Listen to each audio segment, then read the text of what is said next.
കേന്ദ്ര സർക്കാരിനെ രൂക്ഷമായി വിമർശിച്ച് വിവിധ സർവകലാശാലകളിലെ വിദ്യാർത്ഥി പ്രതിനിധികൾ സർവകലാശാലകളിൽ നിന്നും ഉയരുന്ന വിദ്യാർത്ഥി വേരോട്ടത്തിലൂടെയാകും കേന്ദ്ര ഭരണകൂടത്തിന്റെ അന്ത്യമെന്ന് JNU വിദ്യാർത്ഥി union vice president Shehla Rashid Shora പറഞ്ഞു. തൃശൂരിൽ മനുഷ്യ സംഗമത്തിന്റെ ഭാഗമായി നടന്ന ക്യാമ്പസ് പ്രതിരോധ വസന്തങ്ങളുടെ നേർസാക്ഷ്യമെന്ന പരിപാടിയിൽ സംസാരിക്കുകയായിരുന്നു അവർ. JNU, Pune film institute, Aligarh സർവകലാശാല, കേരളത്തിലെ വിവിധ സർവകലാശാലകൾ എന്നിവിടങ്ങളിൽ നിന്നുള്ള വിദ്യാർത്ഥി നേതാക്കളാണ് മനുഷ്യ സംഗമത്തിന്റെ ഭാഗമായി സംഘടിപ്പിച്ച ക്യാമ്പസ് പ്രതിരോധ വസന്തങ്ങളുടെ നേർസാക്ഷ്യമെന്ന പരിപാടിയിൽ പങ്കെടുത്തത്.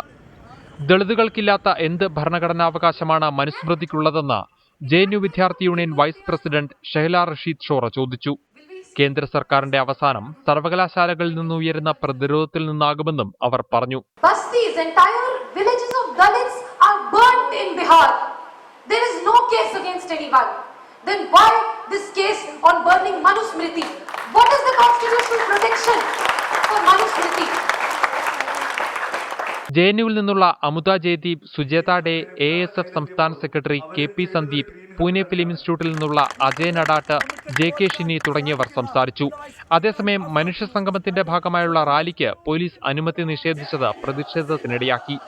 ഹിന്ദുത്വ സംഘടനകളുടെ ഭീഷണിയുണ്ടെന്ന് പറഞ്ഞാണ് അനുമതി നിഷേധിച്ചത്. എന്നാൽ ഇത് അവഗണിച്ച് തൃശൂർ നഗരം ചുറ്റി നടത്തിയ റാലിയിൽ നൂറുകണക്കിന് ആളുകൾ പങ്കെടുത്തു.